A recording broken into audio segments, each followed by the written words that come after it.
Welcome to Mega 9. This is Tejaswi. ముందుగా headlines.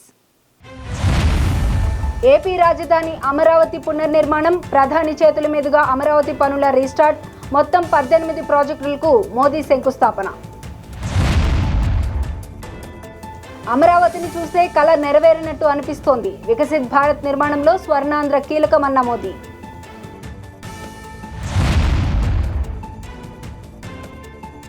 ప్రపంచ స్థాయి నగరంగా అమరావతి, 3 ఏళ్లలో నిర్మాణం పూర్తి చేస్తామన్న చంద్రబాబు.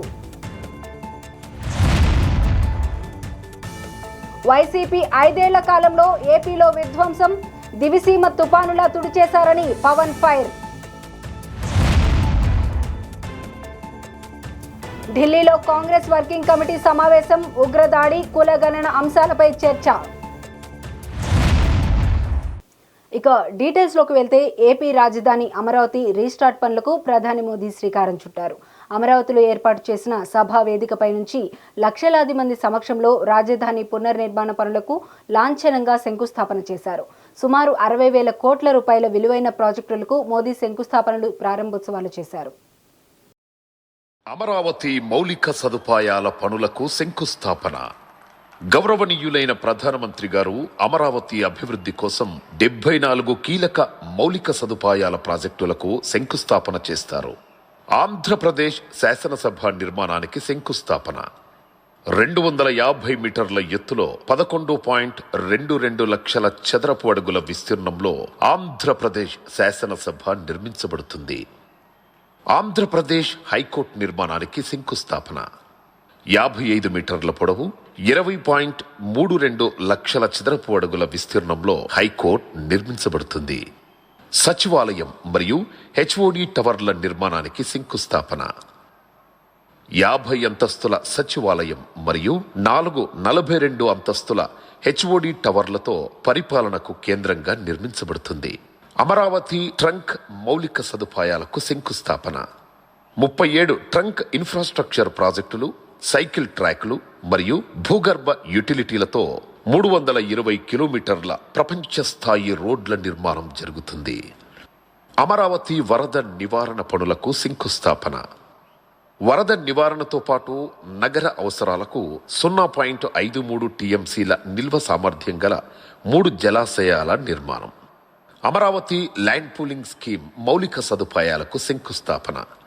1.281 కిలోమీటర్ల రోడ్లను కవర్ చేస్తూ 13 జోన్లలో సమగ్ర పౌర సౌకర్యాలను అందించనుంది. అమరావతి గృహ మరియు భవన ప్రాజెక్టులకు శంకుస్థాపన. న్యాయమూర్తులు, మంత్రులు మరియు ప్రభుత్వ ఉద్యోగులకు ఉత్తమ ప్రమాణాలతో 10 ప్రాజెక్టుల నిర్మాణం జరుగుతుంది. ఈరోజు అమరావతి ప్రపంచ స్థాయి రాజధానిగా, నిజమైన ప్రజా రాజధానిగా మారడానికి ముందడుగు పడుతోంది. అద్భుతమైన మన అమరావతి స్వర్ణాంధ్ర నిర్మాణానికి అమరావతి పనులు శుభసూచకమని, వికసిత్ భారత్ నిర్మాణంలో స్వర్ణాంధ్ర కీలకమని ప్రధాని నరేంద్ర మోదీ అన్నారు. అమరావతి నగరం ఏపీని అధునాతన శక్తిగా మార్చబోతుందని జోస్యం చెప్పారు. టెక్నాలజీ, గ్రీనరీకి కేర్ ఆఫ్ గా అమరావతి ఉండబోతోందని అన్నారు. రికార్డు వేగంతో అమరావతి నిర్మాణం పూర్తవుతుందన్నారు. బాబు అధికారంలోకి వచ్చాక ఏపీ నుంచి దుష్టగ్రహాలు పారిపోయాయని అన్నారు. అమరావతి కేవలం ఓక నగరం కాదు, అమరావతి ఓక శక్తి. ఆంధ్రప్రదేశ్ను ఆధునిక ప్రదేశ్గా మార్చే శక్తి, ఆంధ్రప్రదేశ్ను अधुनातन प्रदेश गा मारते शक्ति। और मैं अपने अनुभव से कहता हूं, फ्यूचर टेक्नोलॉजी हो, बहुत बड़े स्केल पर काम करना हो और जल्दी से इसे जमीन पर उतारना हो, तो वो काम चंद्रबाबू उत्तम से उत्तम तरीके से कर सकते हैं। ప్రధాని మోదీ సహకారంతో అమరావతిని ప్రపంచం గర్వించేలా నిర్మిస్తామని, 5 కోట్ల ఆంధ్రుల ఆశలు ఆకాంక్షలకు ప్రతిరూపంగా నిలుపుతామని చంద్రబాబు పునరుద్ఘాటించారు. 3 ఏళ్లలో అమరావతిని పునర్నిర్మిస్తామన్నారు. ప్రధాని సూచనలకు అనుగుణంగా నగర నిర్మాణం ఉంటుందని చంద్రబాబు తెలిపారు. కులగణన దేశంలో గేమ్ చేంజర్ కాబోతుందని చంద్రబాబు చెప్పారు. ఆనరబుల్ ప్రైమ్ మినిస్టర్ ఈరోజు రీస్టార్ట్ చేశాడు. మళ్ళీ I'm requesting honourable prime minister, after 3 years he has to come for inauguration of new capital.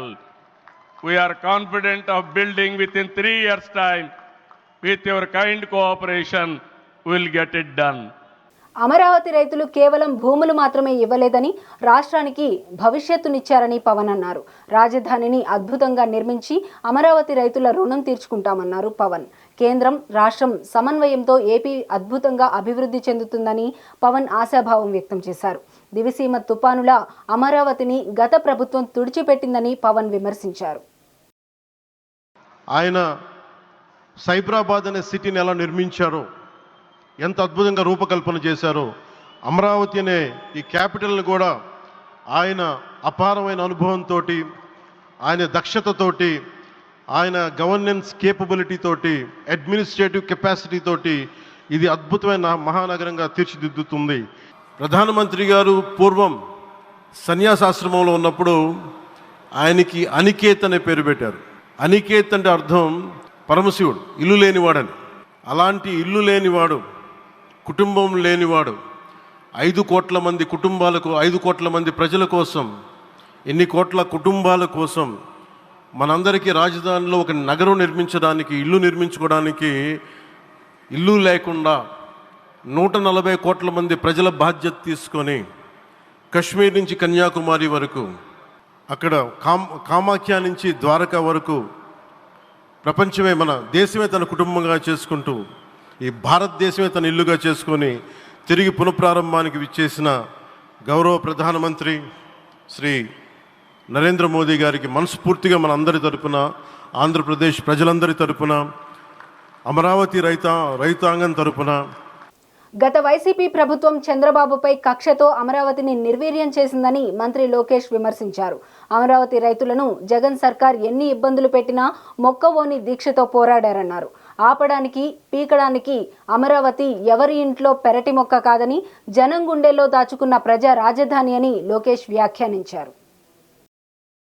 జై అమరావతి అన్న నినాదం ఆపలేకపోయారు. అయినా ఆపేదానికి, పీకేదానికి అమరావతి ఎవరో ఇంట్లో పెంచుకున్న మొక్క కాదు, జనం గుండెల్లో దాచుకున్న ప్రజా రాజధాని.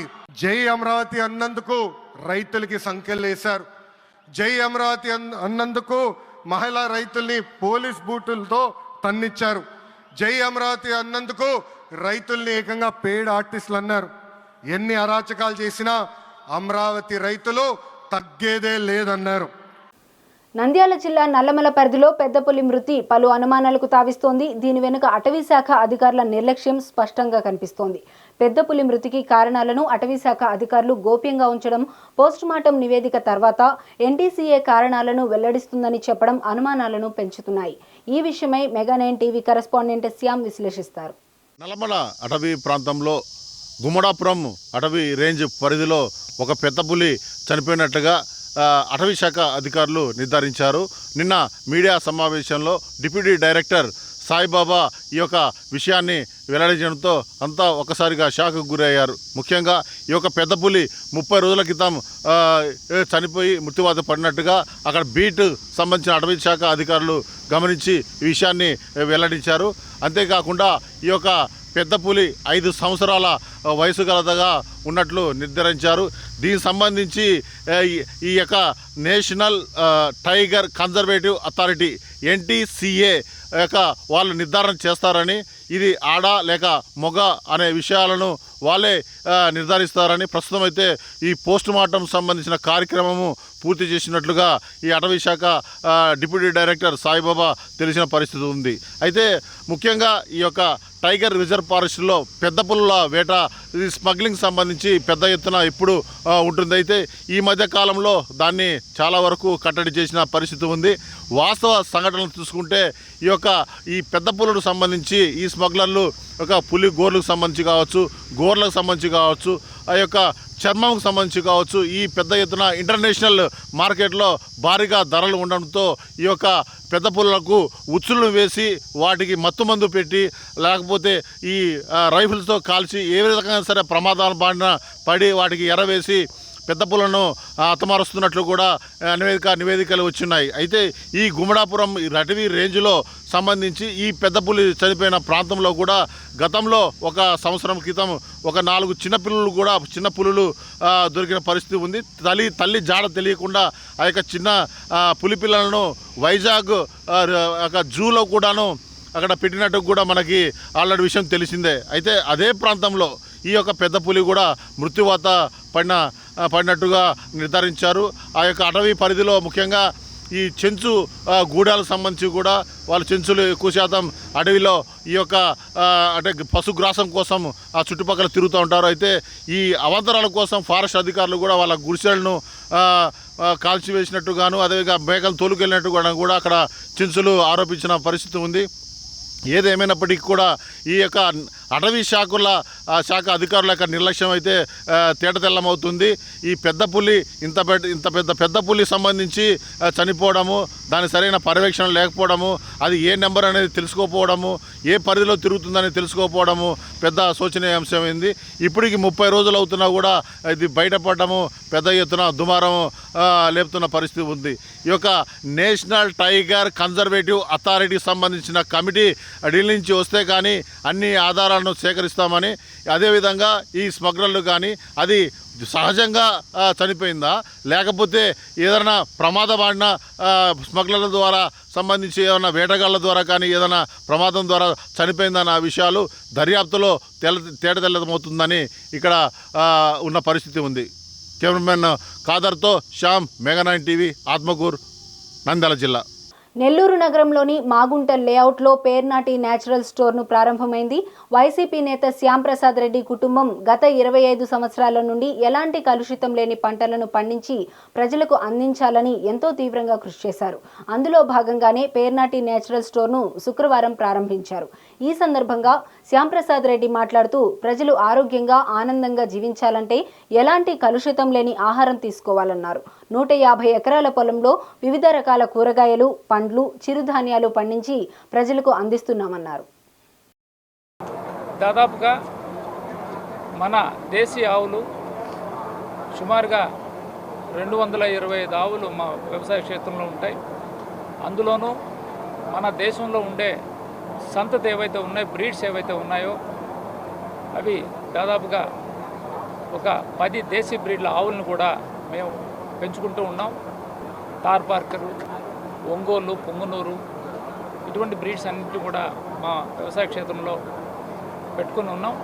రాపూర్ నుంచి పెంచలకోనకి వెళ్ళే దారిలో ఆకిలవలస, గుండవల్లు రెవెన్యూ సంబంధించి సుమారుగా 150 ఎకరాల వ్యవసాయ క్షేత్రంలో చెప్పినట్లుగా ఓ 18 రకాల పండ్ల తోటలు, అందులోనే పెసర, మినుము, కంది, వీటితో పాటుగా కాయగూరలు, ఆకుకూరలు ఇవన్నీ కూడా అక్కడ పండిస్తున్నాం.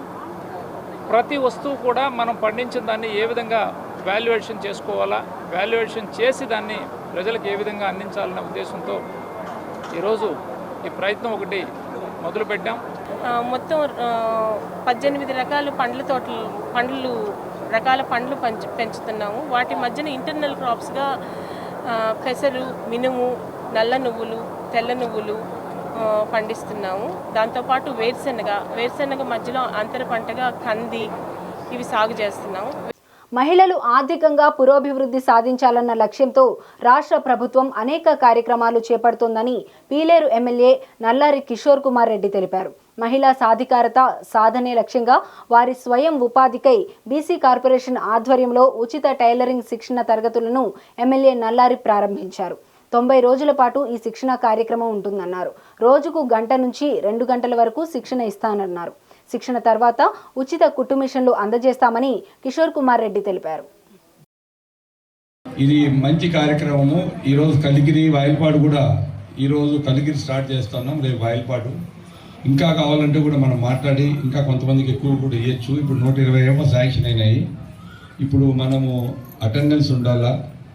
మనము 90 డేస్ ప్రోగ్రామా, 90 డేస్ ప్రోగ్రామ్ అయిన తర్వాత మనము 8,000 రూపాయలు మిషన్ ఖరీదు అవుతుంది, ఫ్రీగా మీకు ఇస్తాము. కలిగిరిలో కానీ పీలర్లో కానీ గార్మెంట్ ఫ్యాక్టరీ కూడా ఒకటి మాట్లాడినాం. రేపు అట్లా వస్తారు నా దగ్గరికి వాళ్ళకి భూమి జాగా చూపించి వాళ్ళ భూమి కొనుక్కుంటారంట. గవర్నమెంట్ భూమి ఏదైతే పీలర్ కానీ కలిగిరి మధ్యలో గవర్నమెంట్ ఏపీఐసి ల్యాండ్ ఉంది, అక్కడ వాళ్ళు ఇన్ని ఎకరాలను తీసుకొని ఒక 4-5 వేల మందికి ఉద్యోగాలు ఇస్తామని చెప్పినారు. ఇప్పుడు ఆల్రెడీ మదనపల్లికి చాలా మంది బస్సుల్లో పోతా ఉన్నారు. కలిగిరి నుంచి, నాకు పీలర్ నుంచి తెలియదు, కలిగిరి నుంచి ఈ పక్క వాయిల్పాటి నుంచి మదనపల్లి గార్మెంట్ ఫ్యాక్టరీలో ఉద్యోగాలకు లేడీస్ అంతా పోతున్నారు. మనం ఏం చెప్పామంటే కలిగిరి కానీ పీలర్ కానీ మీ ఇష్టం, వాళ్ళకి నచ్చిన దాన్ని మీరు పెట్టుకోమని చెప్పటం జరిగింది. కాబట్టి వాళ్ళ గార్మెంట్ ఫ్యాక్టరీ కూడా మనకు దగ్గరలో వస్తుంది. అప్పుడు మీకు ఏదో పని ఉంటుంది ఖచ్చితంగా. కాబట్టి ఇది ఏదైతే ఈ ప్రోగ్రామ్ ఇప్పుడు పెట్టామో దాన్ని ఉపయోగించుకోండి. వరంగల్ నార్కోటిక్ పోలీసులు గంజాయి ముఠా గుట్టు రట్టు చేశారు. భద్రాచలం నుంచి నిజామాబాద్కు వెళ్తున్న ఇన్నోవా కారులో నుంచి 148 కిలోల గంజాయి స్వాధీనం చేసుకున్నారు. 2 వ్యక్తులను అరెస్ట్ చేసి రిమాండ్కు పంపారు. గంజాయి మత్తుకు అలవాటు పడి యువత భవిష్యత్తును నాశనం చేసుకోవద్దని డీఎస్పీ సైదులు హెచ్చరించారు. సామాజిక మాధ్యమాల ద్వారా యువతను మేల్కొల్పే ప్రయత్నం చేస్తున్నామంటున్న నార్కోటిక్ డీఎస్పీ సైదులతో మా వరంగల్ ప్రతినిధి రామా ఫేస్ టు ఫేస్. గంజాయి మత్తులో యువత చిత్తవుతున్నారు. తాత్కాలిక ఆనందం కోసం గంజాయి మత్తుకు అలవాటు పడ్డ యువత తన ఉజ్వల భవిష్యత్తును పోడగొట్టుకున్న పరిస్థితి. ప్రభుత్వం ఎన్ని విధాలుగా గంజాయిని కట్టడి చేస్తున్నా కూడా నిత్యం ఏదో చోట గంజాయి దొరుకుతూనే ఉంది. తాజాగా వరంగల్లో భద్రాచలం నుంచి నిజామాబాద్ వెళ్తున్న 2 కార్లలో 148 కిలోల గంజాయి వరంగల్ నార్కోటిక్ పోలీసులు స్వాధీనం చేసుకున్నారు. అసలు ఇది ఏ విధంగా సమాచారం అందింది, వాళ్ళు ఏ విధంగా వారిని ఛేదించాలని తెలుసుకునే ప్రయత్నం చేసి మనతో పాటు స్థానిక నార్కోటిక్ డిఎస్పీ సైదులు గారు. సార్ నమస్తే అండి. నమస్కారం. అసలు మీకు ఈ సమాచారం ఏ విధంగా వచ్చింది, వాళ్ళని మీరు ఏ విధంగా ఛేదించచ్చు? మాకు సమాచారం అనేది ఇన్ఫర్మేషన్, ఎందుకంటే మాకు ఉన్నటువంటి టోల్ ఫ్రీ నెంబర్స్ 1908 కానీ లేకుంటే 8712671111 ఈ నెంబర్ల ద్వారా, లేకుంటే మా నెంబర్లు ఏదైతే ప్రభుత్వం మాకు కేటాయించిన నెంబర్లు కూడా పబ్లిసిటీ మీ ద్వారా, ప్రెస్ మిత్రుల ద్వారా పబ్లిసిటీ చేయడం జరుగుతుంది. ఆ నెంబర్లకు ఎవరన్నా ఒకరు ఇట్లా ఎవరో ఒక వ్యక్తి ఈ గాంజాయి ట్రాన్స్పోర్ట్ చేస్తున్నాడనో, లేకుంటే ఒక వ్యక్తి గాంజాయి అమ్ముతున్నాడో, లేకుంటే సింథటిక్ డ్రగ్స్ అమ్ముతున్నారు అనేది సమాచారం ఇస్తాము. ఆ సమాచారం ఇచ్చిన వారి యొక్క పేర్లను మాత్రం మేము గోప్యంగా ఇస్తాము. వాళ్ళని ఎక్కడ కూడా బయటికి తీసుకురాము. తర్వాత ఎవరైతే ఈ గాంజాయి ట్రాన్స్పోర్టర్స్ కానీ, లేకుంటే గాంజాయి కలిగి ఉన్న వాళ్ళు కానీ, లేకుంటే ఎవరు తిన్నా కూడా కన్జ్యూమ్ చేసిన వాళ్ళు కానీ, అమ్ముతున్నా కూడా వాళ్ళ మీదనే ఫోకస్ చేసి వాళ్ళని పట్టుకోవడము, ఈ యొక్క చట్ట ప్రకారం జ్యుడిషియల్ కస్టడీ పంపడం జరుగుతుంది. నిన్న మీరు మొత్తం ఎంత గంజాయి వాళ్ళ దగ్గర నుంచి స్వాధీనం చేసుకున్నా, గంజాయి విలువ ఎంత ఉంటుంది సార్? నిన్న మేము స్వాధీనం అంటే నిన్న మా ఎస్ఐ గారికి ఉన్న సమాచారం ప్రకారం, మా ఇన్స్ట్రక్షన్స్ ప్రకారం ఆయన 147 కిలోల 300 గ్రాములని 2 నేరస్తుల నుండి స్వాధీనం చేసుకోవడం జరిగింది. దాని యొక్క విలువ 75 లక్షల చేంజ్ ఉన్నది. గతంలో ఏ ప్రభుత్వం చేపట్టని విధంగా ఈసారి గంజాయి పైన పూర్తిగా వాళ్ళ కఠిన తీసుకునే పరిస్థితి ఉంది. అయినా కూడా ఇప్పుడు మీరు నార్కోటిక్ పోలీసులు కానీ యాంటీ డ్రగ్ టీం కానీ చాలా పటిష్టంగా పనిచేస్తుంది. అయినా కూడా నిత్యం ఏదో చోట గంజాయి దొరుకుతూనే ఉంది. దీన్ని ఏ విధంగా చూడాలి? ముఖ్యంగా ప్రభుత్వాన్ని మనం ఫస్ట్ అభినందన, ఎందుకంటే ప్రభుత్వం ఏదైతే ఏర్పడగానే ఈ గాంజాయి మీద ఉక్కుపాదం మోపాలి. గాంజాయి వల్ల మన సొసైటీ, మన అభివృద్ధి అనేది కూడా కుంటుపడుతుంది. మన మీద ఇతరులు కూడా ఈ గాంజాయిని యువత మీద వెక్కిపెట్టి వారి యొక్క మన యొక్క అభివృద్ధిని అడ్డుకోవాలనే ఒక దృఢ నిశ్చయంతో కానీ దాన్ని ముందుగానే ప్రభుత్వం పచ్చిగా చేసేసి, ఇంతకుముందు ఓన్లీ హైదరాబాద్లోనే ఈ నార్కోటిక్స్ అనేది ఎక్కువ ఉండే. ఈ మన ప్రభుత్వం ఏర్పడిన తర్వాత ఏంటంటే జిల్లా వ్యాప్తంగా కూడా ప్రతి జిల్లా కూడా డిఎస్పీ లెవెల్, ఇన్స్పెక్టర్ లెవెల్ నుండి ఆఫీసర్స్ నియమించేసి ఈ గాంజాయి కానీ ఎలాంటి మత్తు పదార్థాలు కూడా మన రాష్ట్రంలో ఉండకూడదు, మన రాష్ట్రం నుండి పారదోలాలి అనే ఒక కృతనిశ్చయంతో ప్రభుత్వం ఉంది. ఆ ప్రభుత్వంలో ఉన్నటువంటి భాగంగానే మా డైరెక్టర్ సారు సందీప్ శాండిల్లా సార్ కానీ, మా ఎస్పీ గారు రూపేష్ సార్ కానీ వీళ్ళందరూ కూడా మమ్మల్ని ఎప్పటికప్పుడు మోటివేట్ చేసుకుంటూ ఎలాంటి చిన్న గ్రామం దొరికినా కూడా వాటిని పట్టుకొని ప్రభుత్వం ఒక సంకల్పాన్ని మనం నెరవేర్చే కృషి చేయాలని మాకు మోటివేట్ చేస్తారు. ఆ యొక్క ఆఫీసర్స్ యొక్క సూచనస్ ప్రకారమే మేము అన్ని విధాల వల్ల మాకున్నటువంటి అన్ని సోర్సెస్ ద్వారా ఇన్ఫర్మేషన్ కలెక్ట్ చేసుకోవటము, ఇటువంటి పెడ్లర్స్ మీద కానీ, ట్రాన్స్పోర్టర్స్ మీద కానీ, కన్జ్యూమర్స్ మీద కానీ కేసులు చేయటం, జ్యుడిషియల్ కస్టడీకి పంపడం జరుగుతుంది. ఇటీవల కాలంలో షాంపేటలో ఒక వ్యక్తి తన ఇంట్లో గంజాయి తోటను పెంచుకున్న పరిస్థితి. అంతేకాకుండా కొన్ని పాన్ షాపుల్లో కూడా విచ్చలవిడిగా గంజాయి దొరుకుతుంది. మీరు ఇంత పటిష్టమైన వ్యవస్థ ఏర్పాటు చేసుకుని, ఇంత స్ట్రిక్ట్గా వ్యవస్థను కూడా అసలు ఈ గంజాయి ఏ విధంగా వస్తుంది, ఈ గంజాయి వినియోగించే వాళ్ళకు మీరు ఎలాంటి సందేశం సార్?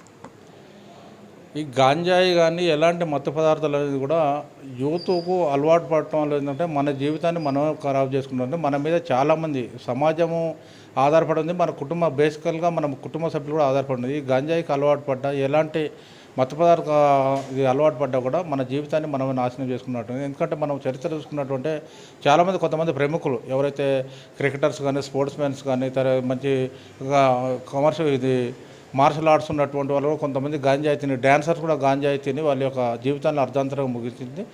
దానిలో భాగంగానే మా యొక్క ఆఫీసర్స్ మాకు కొన్ని పోస్టర్స్ ద్వారా కొన్ని అవేర్నెస్ బుక్స్ కూడా చిన్న చిన్న బుక్స్ కూడా ప్రింట్ చేసి మాకు ఇచ్చేసేసి అన్ని విద్యాలయాలలో up to university level, high school level వరకు కూడా యూనివర్సిటీ లెవెల్ వరకు కూడా అవేర్నెస్ ప్రోగ్రాంలు పెట్టాలనేది ఒక ఆఫీసర్స్ ఇన్స్ట్రక్షన్స్ ఇస్తున్నారు. వాళ్ళ యొక్క ఆఫీసర్స్ ఇన్స్ట్రక్షన్ ప్రకారమే ప్రతి ఇన్స్టిట్యూట్లో కూడా మేము అవేర్నెస్ ప్రోగ్రాంలు పెట్టేసి దీనివల్ల ఏంది, చెడు ఏంది, మంచి ఏంది, మంచి ఎంతవరకు ఉంది, చెడు ఎంతవరకు ఉందని కూడా వాళ్ళకి వివరించడం, వాటికి దూరపరిచేందుకు ప్రయత్నం చేస్తూ ఉన్నాం. గంజాయి సప్లై చేస్తూ దొరికిన వాళ్ళకు మీరు ఎలాంటి శిక్షలు విధిస్తున్నారు, ఎలా ముందుకు? ఈ గాంజాయి దాంట్లో కొన్ని శిక్షలు అంటే దొరికిన క్వాంటిటీని బట్టి ఉంటుంది. Small quantity, intermediate quantity, commercial quantity అని ఉంటుంది. ఇది రమారమి 6 నెలలు మొదలుకుంటే 20 సంవత్సరాలు పోయే వారు కూడా శిక్షలు అనేది ఉంది. అది శిక్ష విధించేది అంటే కేసు గ్రావిటీని బట్టేసి జ్యుడిషియరీ వారు శిక్షలు విధిస్తూ ఉంటారు. మేము కేసులు నమోదు చేసి ఇన్వెస్టిగేట్ చేసి మేము చేసినటువంటి కేసుని ప్రూవ్ చేసుకున్నందుకు మేము చేస్తాము. మేము ప్రూవ్ చేసినప్పుడు జ్యుడిషియరీ వారు శిక్షలు అనేవి విధించబడుతుంది. శిక్షలు అనేది మాత్రం 6 నెలల నుండి మొదలుకుంటే అప్ టు 20 ఇయర్స్ పైన కూడా శిక్షలు అనేవి ఉంది. గంజాయి ఉపయోగిస్తూ వాళ్ళకు ఎవరైతే దొరుకుతారో వాళ్ళకు 6 నెలల నుంచి 20 సంవత్సరాల వరకు జైలు శిక్ష విధించబడుతుందని, అంతేకాకుండా ఎవరైతే యువత బంగారు భవిష్యత్తును ఈ గంజాయిని ఉపయోగించి నాశనం చేసుకోవద్దని మేము కూడా సామాజిక కార్యక్రమాలు, కొంత అవేర్నెస్ కార్యక్రమాలు రూపొందించి వాళ్ళను చెడు మార్గాల వైపు మరలకుండా చూస్తామని చెప్పేసి డిఎస్పీ గారు చెప్తున్నారు. కెమెరా పర్సన్ దీక్షపత్తో రాము, మెగనంటి, వరంగల్. 10 సంవత్సరాలలో కేసీఆర్, కేటీఆర్ చేసిన దోపిడీని ఇప్పటికైనా కల్వకుంట్ల కవిత ఒప్పుకున్నారని ప్రభుత్వ విప్ బీర్ల ఐరయ్య అన్నారు. బీఆర్ఎస్ పాలనలోనూ ఆర్టీసీ కార్మికులు సమ్మె చేసి చనిపోయారని, వాళ్ళ కుటుంబాలకు కవిత ఎందుకు అండగా ఉండలేదని ఐలయ్య ప్రశ్నించారు. రాహుల్ ఆలోచనల మేరకు సీఎం రేవంత్ రెడ్డి కులగణన చేసి దేశానికి రోల్ మోడల్ అయ్యారన్నారు. ఇదే అంశానికి సంబంధించి ప్రభుత్వ విప్ ఐలయ్యతో మా senior correspondent Srinivas face to face.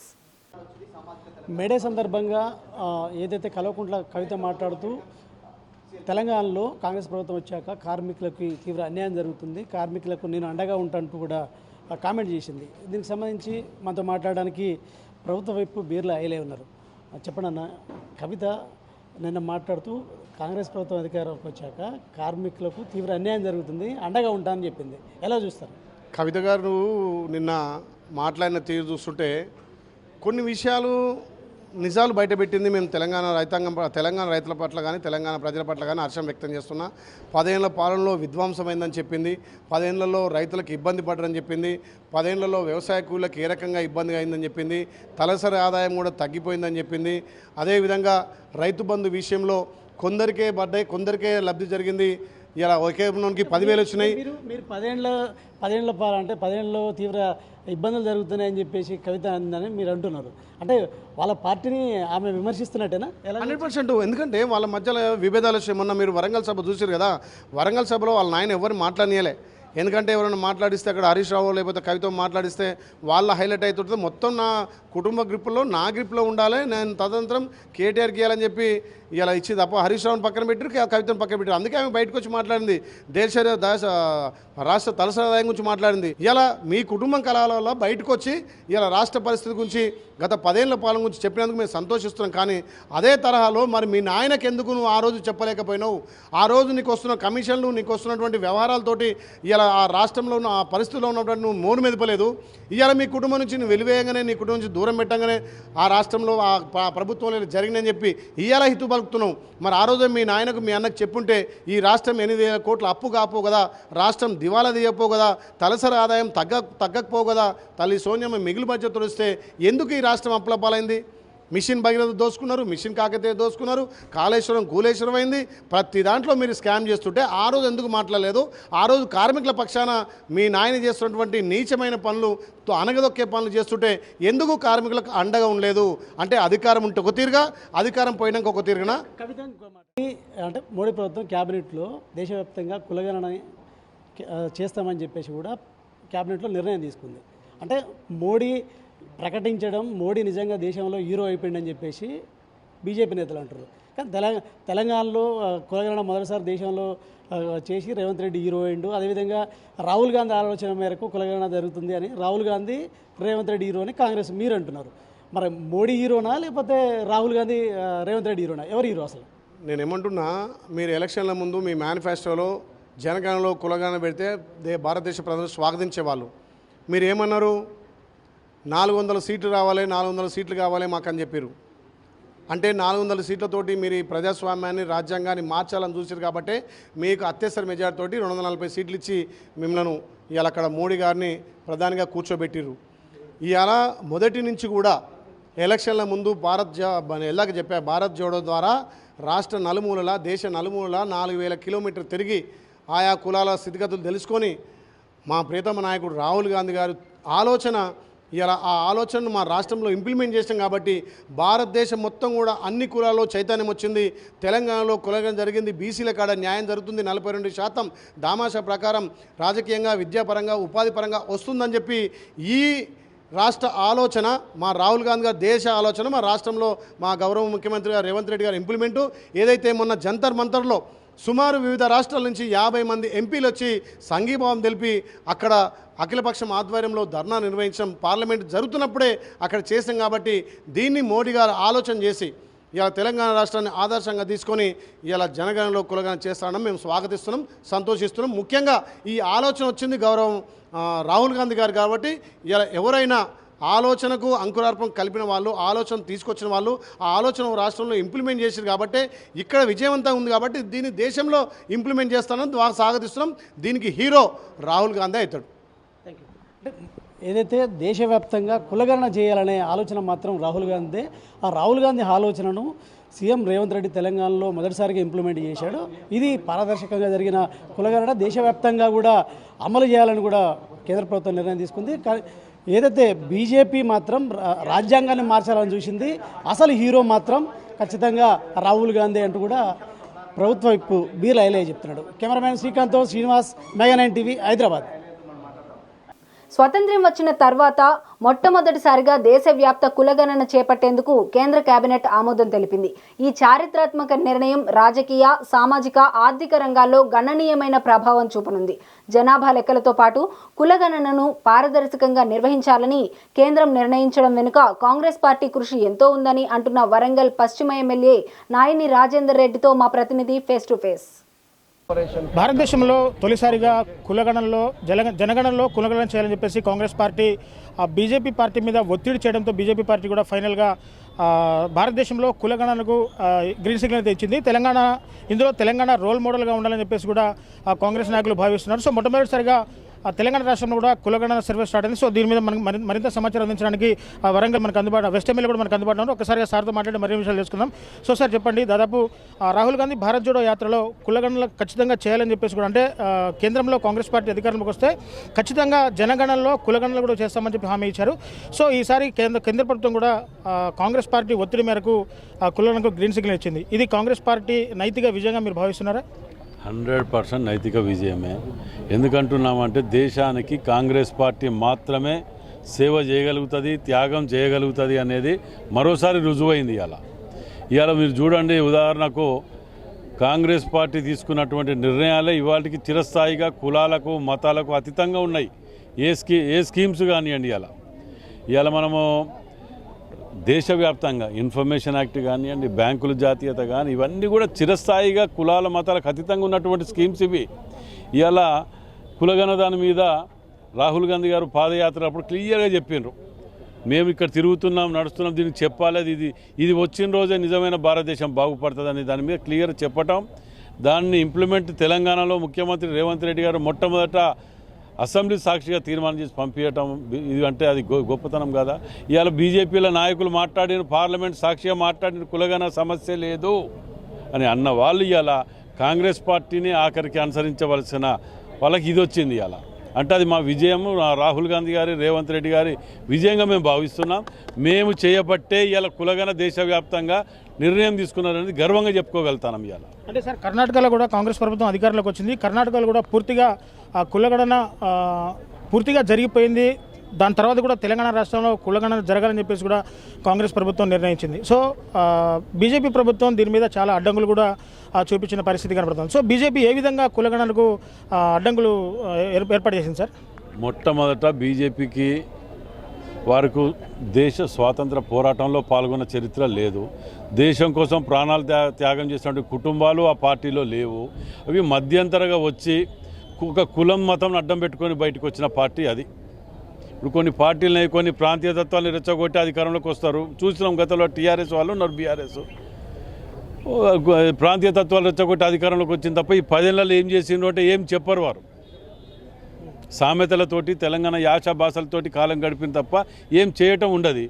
అదే బీజేపీ ఉన్నది, మతాలు కులాలను రెచ్చగొట్టి తప్ప మేము ఏం చేసినామంటే గతంలో చేసిన ప్రధానమంత్రులు అందరు కలిసి చేసిన అప్పు ఎంత అవుతుందో దాంతో 4 గంటలు చేసిన ఒక ప్రధానమంత్రి. అంటే దీన్ని బట్టి అర్థం చేసుకోవాలి దేశ ప్రజలు కూడా వీరు మోసగాళ్ళు, పచ్చి మోసగాళ్ళు. కులాలు మతాలు ప్రాంతీయ తత్వాలు పేరు చెప్పి రెచ్చగొట్టి సెంటిమెంట్ తోటి అధికారంలోకి వచ్చింది తప్ప మేము ప్రజలకు ఇది చేసినాము అని చెప్పి గర్వంగా చెప్పుకునే పార్టీ ఏదైనా ఉంటుంటే అది కేవలం కాంగ్రెస్ పార్టీ మాత్రమే అని చెప్పగలం. అంటే సార్ దాదాపు 2011లో కూడా ఈ కులగణన సర్వే కూడా జరిగింది. సో డేటా కూడా ప్రధానంగా బయటికి రాలేదు. సో ఈ కులగణనతో దాదాపు అంటే రాజకీయ లబ్ధి చేకూరుతుందంటారా, లేకుంటే కుల ప్రాతిపదికన ఉండే ఎస్సీ ఎస్టీ బీసీ వర్గాలకు మేలు జరుగుతుందంటారు సార్ ఈ కులగణన వల్ల? ప్రధానంగా ఎస్సీ ఎస్టీ బీసీలకి వర్గాలకి మేలు జరగకూడదనే ఇంతకాలము ఈ కులగణనని జనగణనని తొక్కిపట్టి ఉంచారు. దానికి మేము ఎప్పటి నుంచో చేయాలని చెప్పేసి రాహుల్ గాంధీ గారు దాదాపు 10-11 సంవత్సరాల నుంచి పార్లమెంటులో నిరంతరం దీని మీద మాట్లాడుతూనే ఉన్నారు. అయినా కూడా వాళ్ళు ఏంటంటే దీన్ని అదానీ అంబానీల కోసం మాత్రమే ఈ గవర్నమెంట్ నడిపిస్తున్నారు తప్ప ప్రజల కోసం కాదనేటటువంటి అంశం అందరికీ తెలిసిన విషయమే. కాబట్టి ఈ కులగణ అనేది జరిగితే బీసీలకి వాళ్ళకి పెద్దపీటలు వేయాల్సి ఉంటుంది. కాబట్టి అదానీలు అంబానీలు చెప్పిన వాళ్ళకి మాత్రమే ఇటువంటి అన్ని చేయాలనే ఉద్దేశంతో వాళ్ళు తొక్కి పట్టించారు. కానీ రాహుల్ గాంధీ తీసుకున్న ఈ నిర్ణయానికి దేశం మొత్తం అతలాకుతలం అవుతా ఉంది, ఉడికిపోతూ ఉంది. ఇది ఎందుకు చేయటం లేదని దానికి భయపడి రేపు గుజరాత్ బీహార్ ఎన్నికల్లో కూడా వాడు ఓడిపోయే పరిస్థితి ఉంది. కాబట్టి దాన్ని కప్పిపుచ్చుకోవడం కోసమే ఇప్పుడు మళ్ళీ ఈ నిర్ణయం తీసుకున్నారు. ఏది ఏమైనా ఈ great goes to Rahul Gandhi. చూశారు కదా, పూర్తిగా కులగణన సర్వే సంబంధించి క్రెడిట్ అంతా కూడా కాంగ్రెస్ పార్టీకే సొంతమవుతుందని చెప్పేసి ఖమ్మం జిల్లా కాంగ్రెస్ పార్టీ నాయకులు ముక్తకంఠంతో చెబుతున్న పరిస్థితి కనబడుతుంది. దేశంలో మొట్టమొదటిసారిగా జనగణనలో కులగణన చేస్తున్నారు. సో 2011లో ఒక్కసారిగా కులగణన సర్వే జరిగినప్పటికీ ఆ డేటా పూర్తిగా బయటికి రాకపోవడంతో కొంత రాజకీయంగా దుమారం లేపిన పరిస్థితి కూడా ఆ రాష్ట్రంలో నెలకొంటుంది. సో ప్రస్తుతం ఇప్పుడు అంటే రాహుల్ గాంధీ భారత్ జోడో యాత్రలో కంపల్సరీ కులగణన జరగాలి, కులగణన జరిగితేనే బీసీ ఎస్సీ ఎస్టీ మైనార్టీ వర్గాలకు మేలు చేకూరుతుంది, రాజకీయ లబ్ధి చేకూరుతుంది, లేకుంటే వాళ్ళకి రిజర్వేషన్లు కానీ వాళ్ళ ఆర్థిక పరిస్థితులు స్థితిగతులు మెరుగుపరచడంలో ఈ కులగణన ఖచ్చితంగా పనిచేస్తుందని చెప్పేసి కూడా కాంగ్రెస్ ప్రభుత్వం బీజేపీ అంటే కేంద్ర ప్రభుత్వాన్ని ఖచ్చితంగా ఒప్పించి ఈ కులగణన సర్వే చేపట్టడానికి కూడా కేంద్రం గ్రీన్ సిగ్నల్ ఇవ్వడంలో కాంగ్రెస్ పార్టీ ప్రధాన పాత్ర పోషించింది. అందులో తెలంగాణ రాష్ట్రం రోల్ మోడల్గా ఉందని చెప్పేసి కూడా ఖమ్మం జిల్లా కాంగ్రెస్ నాయకులు అభిప్రాయపడుతున్న పరిస్థితి అయితే ఇక్కడ కనబడుతుంది. ఇది ఇక్కడ తాజా పరిస్థితి. కెమెరా పర్సన్ హరిప్రసాద్తో reporter Devender, Mega nine TV, Khammam నుంచి. ఏపీలో వైఎస్ఆర్ కాంగ్రెస్ పార్టీ నేతలపై కార్యకర్తలపై కక్ష సాధింపు చర్యలకు కూటమి ప్రభుత్వం ప్రయత్నిస్తోందని, ఇది మంచి సంప్రదాయం కాదని వైసీపీ నేత అల్లారెడ్డి ఆనందారెడ్డి అన్నారు. పార్టీకి తాను చేసిన సేవలను గుర్తించి రాష్ట్ర మున్సిపల్ విభాగ జనరల్ సెక్రటరీ పదవిని జగన్ ఇచ్చారన్నారు. పార్టీలో ప్రతి ఒక్కరిని కలుపుకొని వెళ్లి తిరిగి వైసీపీ అధికారంలోకి వచ్చేలా కృషి చేస్తానంటున్న అల్లారెడ్డి ఆనందరెడ్డితో మా నెల్లూరు జిల్లా ప్రతినిధి Srinivas Reddy face to face. YSR Congress party రాష్ట్ర నాయకులు మాజీ ముఖ్యమంత్రి జగన్మోహన్ రెడ్డి గారు రాష్ట్ర వ్యాప్తంగా ఆ పార్టీలో చాలా క్రియాశీలకంగా పనిచేసిన చాలా సీనియారిటీ ఉన్న వాళ్ళకి తగిన గుర్తింపు ఇవ్వాలని చెప్పి వివిధ పదవులు కేటాయిస్తూ వస్తున్నారు. అందులో భాగంగా నెల్లూరు జిల్లాలోని ఆత్మకూరు నియోజకవర్గం చెందిన senior YSR Congress party senior నాయకులు అల్లారెడ్డి ఆనందరెడ్డికి ఒక కీలకమైన పదవి ఇచ్చారని చెప్పుకోవచ్చు. వైఎస్ఆర్ కాంగ్రెస్ పార్టీ రాష్ట్ర మున్సిపల్ విభాగ జనరల్ సెక్రటరీగా ఆయనకు ఒక గొప్ప పదవి ఇచ్చారు. దీనిపైన ఈరోజు మధ్యాహ్నం స్థానిక మాజీ శాసనసభ్యులు మేకపాటి విక్రమరెడ్డిని కలిసి ధన్యవాదాలు తెలిపారు. అదేవిధంగా మాజీ ఎమ్మెల్యే ఘనమైన సన్మానం కూడా చేశారు. దీనిపై ఇప్పుడు మనం మాట్లాడడానికి ఆనందరెడ్డి గారు మనం వస్తున్నారు. సార్ చెప్పండి, మీకు చాలా కీలకమైన మున్సిపల్ ఈ యొక్క వైఎస్ఆర్ కాంగ్రెస్ పార్టీ రాష్ట్ర మున్సిపల్ విభాగం జనరల్ సెక్రటరీ అంటే చాలా కీలకమైన పదవి ఇది. దీన్ని మీకు అప్పచెప్పారు, దీన్ని మీరు ఎలా నెరవేర్చాలనుకుంటున్నారు? అందరికీ నమస్కారం. ఈరోజు వైఎస్ఆర్ కాంగ్రెస్ పార్టీ అధ్యక్షులు రాష్ట్ర మాజీ ముఖ్యమంత్రి అయినటువంటి జగన్మోహన్ రెడ్డి గారు నాకు ఈ పదవి ఇచ్చిన దానికి, అలాగే మా ఆత్మకూరు మాజీ శాసనసభ్యులు మేకపాటి విక్రమరెడ్డి గారు వారి ఆశీస్సులతో నాకు ఈరోజు ఈ రాష్ట్ర మున్సిపల్ విభాగం జనరల్ సెక్రటరీగా రావడం జరిగింది. చాలా సంతోషం. అలాగే ఈ రాష్ట్రంలో వైఎస్ఆర్ కాంగ్రెస్ పార్టీ కోసం శక్తివంతం లేకుండా నాతో పాటు ఉన్న మిగతా కొలీగ్స్ని కలుపుకొని పార్టీకి విజయంతో పనిచేసి రాబోయే రోజుల్లో తిరిగి మళ్ళీ వైఎస్ఆర్ కాంగ్రెస్ పార్టీని అధికారంలో తీసుకొచ్చడానికి నా శక్తివంతం కృషి చేసి గెలిపించడానికి దోహదపడతానని కోరుకుంటున్నాను. అయితే ఆత్మకూరు నియోజకవర్గంలో హేమీలు చాలా సీనియర్ నాయకులు ఉన్నప్పటికీ కూడా మిమ్మల్ని ఈ పదవి వరించిందంటే కారణం ఏమిటి? అది గతంలో నేను మాది రాజకీయ కుటుంబం. మా ఫాదరు మండలపల్లి చేశారు, మా మదరు సర్పంచ్ చేశారు, అలాగే మార్కెటింగ్ కమిటీ చేశారు. మా మదర్ కూడా రీసెంట్గా పెద్దల రాజమోహన్ గారి ఆశీస్సులతో ఆ రోజు గౌతమ్ రెడ్డి గారు మినిస్టర్గా ఉన్నప్పుడు తొలి పదవి ఆత్మకూరుకి మా తల్లిగారు అయినటువంటి అల్లారెడ్డి అనసూయమ్మ గారికి ఏఎంసీ చైర్మన్ ఇచ్చారు.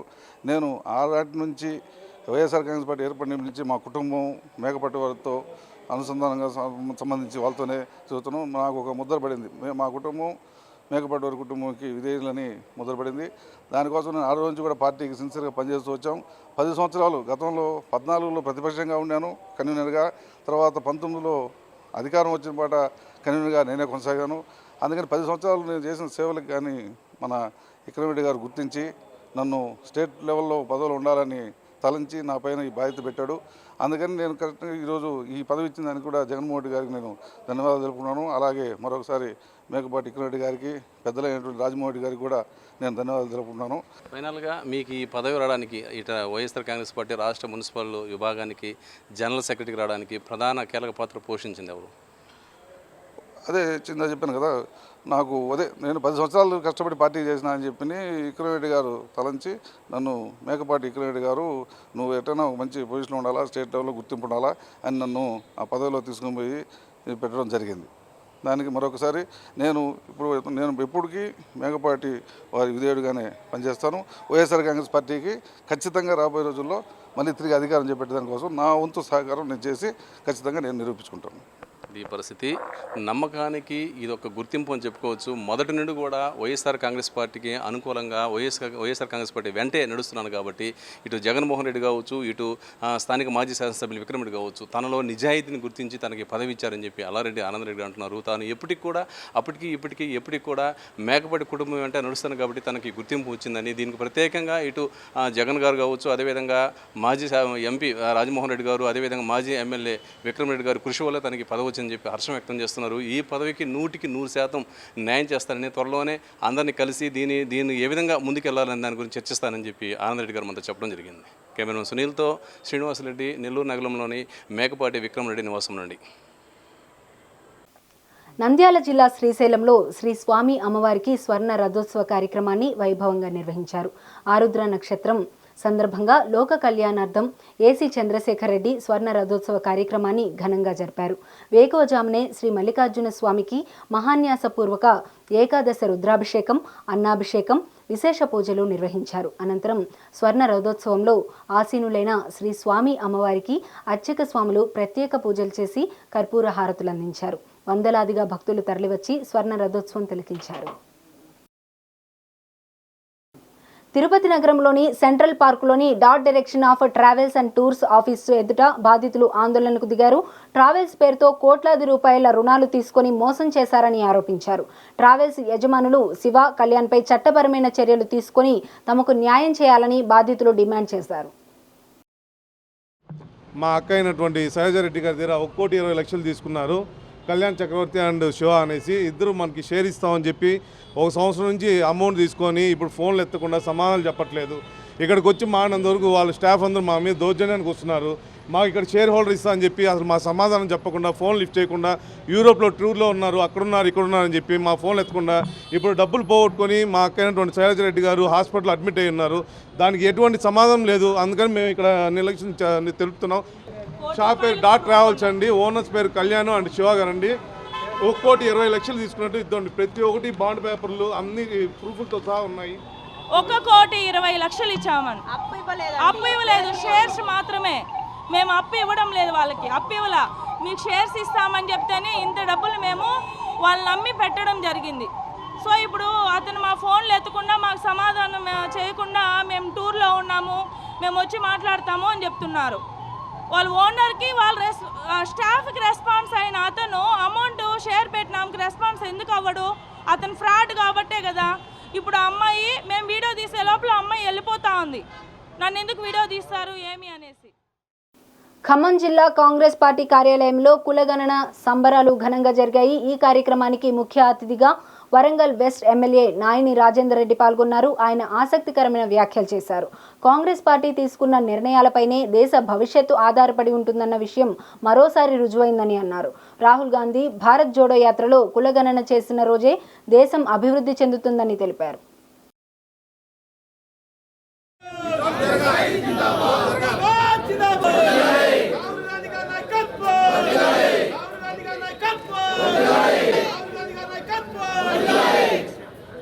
అధ్యక్ష గారు సార్ ఒకసారి పోసుకుంటే చూస్తే నేను ఫోటో తీసుకుంటాను. కొంచెం ఎన్నికన్నా కాంగ్రెస్ పార్టీ ఈ దేశానికి ఏది ప్రజలకి ముందు అవసరమో, భవిష్యత్తు తరాలకు ఏదైతే అవసరం ఉంటుందో దాన్ని కనుక్కొని ప్రజలకి అనుకూలంగా చేయటమే కాంగ్రెస్ ధ్యేయం. అది ఈ దేశానికి స్వతంత్రాన్ని కానివ్వండి, లేకపోతే ఈ దేశానికి కావాల్సినటువంటి ప్రాజెక్టులు కట్టించడంలో కానివ్వండి, భవిష్యత్తులో రైతులందరూ సస్యశ్యామలంగా పంటలు పండించాలంటే నదులు అవసరమని అవి కట్టించాం. అలాగే ఇండస్ట్రీస్ తీసుకొచ్చాం. అలాగే తెలంగాణలో ప్రజలు ఇబ్బంది పడుతూ ఉన్నారు, సపరేట్ తెలంగాణ కావాలంటే అది ఇచ్చాం. ఏది చేసినా ఈ దేశానికి ఆదర్శవంతంగా తయారు చేసి ఇచ్చేది తెచ్చేది కాంగ్రెస్ పార్టీ అనేది మాత్రం ఈ యొక్క కార్యాచరణతో మీకు అందరికీ రుజువై. రాహుల్ గాంధీ గారు నిన్న మొన్న మాట్లాడినప్పుడు కూడా సుమారు 4-5 సార్ల తెలంగాణనే ఉదాహరణ తీసుకొని తెలంగాణ మాత్రమే మొట్టమొదట ప్రారంభించిందని చెప్పి అది గర్వంగా చెప్పుకోవటం నిజంగా మనం అది గర్వంగా ఫీల్ కావాలి. మరి ఇలా దేశవ్యాప్తంగా బీజేపీ మోడీ కూడా మనని కాపీ కొట్టి మనం నడుస్తున్నటువంటి అడుగుజాడలో నడవాలనే ఆలోచనతోటి తీర్మానం చేయటం, ఏదేమైనా ఇప్పటికైనా మార్పు రావటం, నిర్ణయం తీసుకోవటం, తెలంగాణనే ఉదాహరణ తీసుకొని కాంగ్రెస్ పార్టీని అనుసరించడం బీజేపీ నిజంగా కూడా రాహుల్ గాంధీ గారికి ప్రత్యేకంగా ధన్యవాదాలు తెలియజేస్తూ కులగణనకు మద్దతుగా బీజేపీ ఖమ్మం శాఖ ఆధ్వర్యంలో ర్యాలీ నిర్వహించారు. ఈ ర్యాలీ గాంధీ చౌక్ నుండి పార్టీ కార్యాలయం వరకు చేపట్టారు. దీనికి బీజేపీ జిల్లా అధ్యక్షుడు నెల్లూరి కోటేశ్వరరావు హాజరయ్యారు. ఈ సందర్భంగా కోటేశ్వరరావు బీజేపీ ప్రభుత్వం ఏర్పడిన దగ్గర నుండి అనేక చారిత్రాత్మక నిర్ణయాలు తీసుకున్నామని తెలిపారు. 370 ఆర్టికల్, అయోధ్య రామమందిరం, మహిళలకు 33% రిజర్వేషన్, జనగణన, కులగణన చేశామన్నారు. భారతీయ జనతా పార్టీ కులగణన చేసే ఉద్దేశం ఏంటంటే ఒక సదుద్దేశం. భారతీయ జనతా పార్టీ ఈ రోజున ఈ ఒక భారతదేశంలో స్వాతంత్రం వచ్చి ఇన్ని సంవత్సరాలైనా ఇంకా చాలా అనగారిన వెనుకబడిన బాధితులు చాలా మంది ఉన్నారు. వాళ్ళకి సరైన న్యాయం చేయాలనే ఉద్దేశంతో వాళ్ళ గణన తీసుకొస్తే బాగుంటుంది. ఇందులో ఎలాంటి దురుద్దేశం లేదు. కానీ మిగతా ప్రతిపక్షాలు ఏ విధంగా కులగణన కోరుకుంటున్నారో వాళ్ళ కులగణనలోనే పూర్తిగా దురుద్దేశం ఉంది. ఈ భారతదేశంలో కులాల చిచ్చు పెట్టి దేశం మొత్తం అల్లకల్లోలం చేసి అందులో వాళ్ళు లబ్ధి పొందాలనే ఆలోచన వాళ్ళది. కానీ భారతీయ జనతా పార్టీ అలాంటి పద్ధతి కాదు. ఈ రోజున చాలా మంది అంటున్నారు భారతీయ జనతా పార్టీ కులగణన చేయదని చెప్పి మా మీద అనేక ఆరోపణలు చేశారు. వాళ్ళందరికీ చెంప పెట్టు కొట్టినట్లు ఈ రోజు మోడీ గారి నాయకత్వంలో ఈ రోజున కులగణన తీసుకురావడం జరిగింది. మిత్రులారా, ఈ రోజున ఈ భారతీయ జనతా పార్టీ మోడీ గారి నాయకత్వంలో అనేక రకాలుగా ముందుకెళ్తా ఉంది. మహబూబాబాద్ జిల్లాలో గత రాత్రి ఈదురుగాలులు, ఉరుములు, మెరుపులతో భారీ వర్షం కురిసింది. అకస్మాత్తుగా వాన పడటంతో పలు గ్రామాల్లో మామిడి నేల రాలింది. 36 మిల్లీలీటర్ల వర్షపాతం నమోదైంది. పలు ఐకేపీ సెంటర్లలో ధాన్యం రాసుల్లోకి నీరు చేరడంతో రైతులు ఆందోళనకు గురయ్యారు. పలు చోట్ల చెట్లు, విద్యుత్ స్తంభాలు విరిగిపడటంతో విద్యుత్ సరఫరాకు అంతరాయం ఏర్పడింది. పంట పొలాల్లో గడ్డి, ధాన్యపు రాసులు తడిసి ముద్దయ్యాయి. నల్గొండ జిల్లా మిర్యాలగూడలో కేసీఆర్ కళాభారతి పేరు తొలగింపుపై మాజీ ఎమ్మెల్యే భాస్కర్రావు ఆధ్వర్యంలో నిరసన చేపట్టారు. బీఆర్ఎస్ హయాంలో సాంస్కృతిక కార్యక్రమాల నిర్వహణకు 10 కోట్ల ప్రభుత్వ నిధులతో కేసీఆర్ కళాభారతి నిర్మించారన్నారు. పేరు తొలగింపు పట్ల బీఆర్ఎస్ పార్టీ శ్రేణులు కళాభారతి మెట్లపై బైఠాయించారు.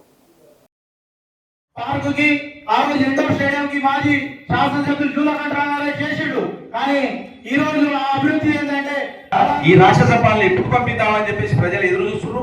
ఖబర్దార్, మరి రేవంత్ రెడ్డి గారు కానీ మీ పరిపాలన పనిచేస్తున్నటువంటి మీ ప్రజాప్రతినిధులు కానీ ఒకటే మేము చెప్తున్నాం.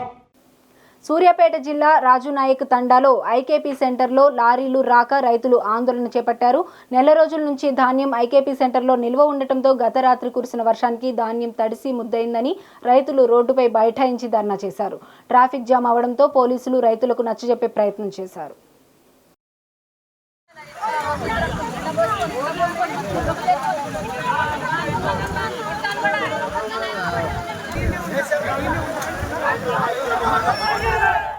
హైదరాబాద్ తెలంగాణ రాష్ట్ర ముఖ్య కార్యదర్శిగా నూతనంగా బాధ్యతలు రామకృష్ణారావు స్వీకరించారు.